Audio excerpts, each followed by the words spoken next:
how AI is changing the human brain, memory, consciousness, and the future of the human mind. I want to start with a very simple question. Do you remember your phone number, the birthday of a childhood friend, or the first two lines of a poem you once memorized years ago? If you hesitated, that pause was not accidental, because for the first time in human history, the human brain is learning to rely less on remembering and more on accessing. And this change isn't happening loudly. It isn't announced. It isn't forced. It's happening silently, and it is scientifically measurable. The artificial intelligence systems we use today are not just making life easier. They are reshaping how we think, how we remember, and even how we forget.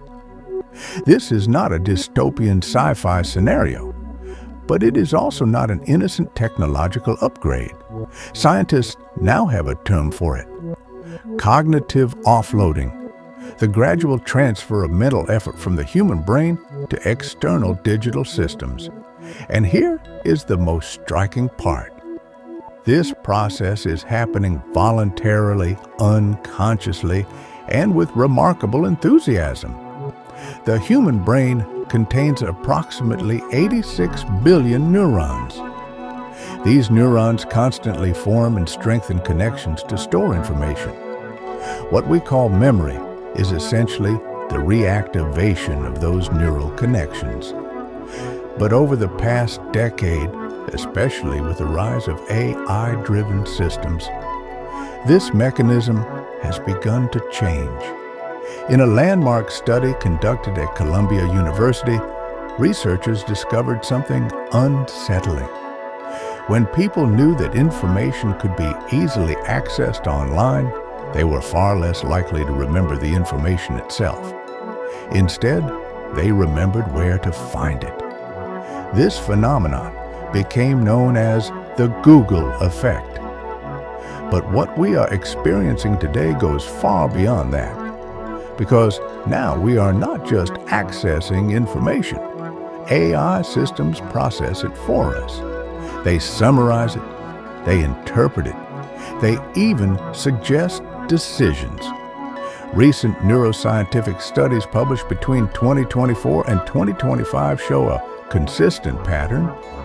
Individuals who rely heavily on AI tools exhibit reduced engagement of long-term memory and shorter activation of working memory.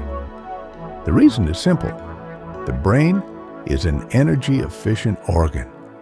If information is always available externally, the brain has little incentive to store it internally. This does not mean the brain is becoming weaker. It means the brain is adapting. Just as the invention of writing reduced the need for oral memorization, AI is changing what the brain considers worth remembering. However, there is a critical difference. Writing is passive. AI is active. Artificial intelligence doesn't just store information. It decides what you see, when you see it, and how it is framed emotionally. At that point, the relationship between human memory and AI stops being a simple tool-user dynamic. A study conducted at MIT found that individuals who interacted extensively with AI-based recommendation systems made decisions faster, but were significantly less confident in their accuracy. Researchers describe this as fast but shallow cognition. When the brain becomes accustomed to rapid answers, it grows impatient with deep analysis. This leads to shortened attention spans and reduced tolerance for complexity. And now we arrive at a crucial question. Why does memory matter so much? Memory is not just a storage system. It is the foundation of identity. Our sense of self is constructed from remembered experiences, emotional associations, and learned patterns. When a person stops actively remembering and instead constantly verifies information externally, internal reference points begin to erode. Psychologists refer to this as cognitive dependency. A Stanford University study revealed that heavy users of AI assistants generated fewer alternative solutions in problem-solving tasks. They accepted the first suggested answer more quickly, not because it was better, but because it was easier. This doesn't improve decision quality. It improves decision comfort. And here lies the paradox. AI gives us access to infinite information, yet we form fewer deep connections with it. So, is this a bad thing? Not necessarily, but it is a transformation that must be understood. One of the brain's greatest strengths is its ability to create meaning. Not just to know something, but to contextualize it, emotionally encode it, and integrate it into lived experience. AI can provide context, but it cannot provide experience. And this distinction may define the future of human memory. A large-scale meta-analysis published in 2025 found that individuals learning in AI-supported digital environments acquired information faster, but forgot it more quickly. Why? Because emotionally meaningful learning strengthens memory encoding. AI-generated content, optimized for efficiency, is often emotionally neutral. Which brings us to a crucial realization.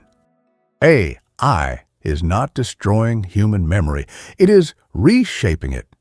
We are remembering less and accessing more, thinking less deeply and deciding more quickly, carrying less cognitive weight and delegating more of it. The long-term consequences are still uncertain, but scientists generally agree on two possible paths.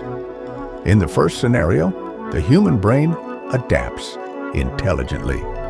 Routine cognitive tasks are delegated to AI, freeing mental resources for creativity, empathy, and abstract thinking. In the second scenario, if this balance is not consciously managed, the human mind may grow accustomed to surface-level processing, losing its capacity for deep reflection. Which path we take depends less on technology itself and more on how we choose to use it. This is not about demonizing AI. It is about understanding the role of the human mind in this new partnership. Perhaps, for the first time, we must ask ourselves, is it more important to possess information or to understand it? AI offers the first in abundance. The second still belongs to us. And as long as we protect that distinction, the future of the human mind remains secure. Because memory is not just about holding the past. Memory defines who we are and who we will become. And if one day we become beings who know everything but truly remember nothing, the question will no longer be about technology.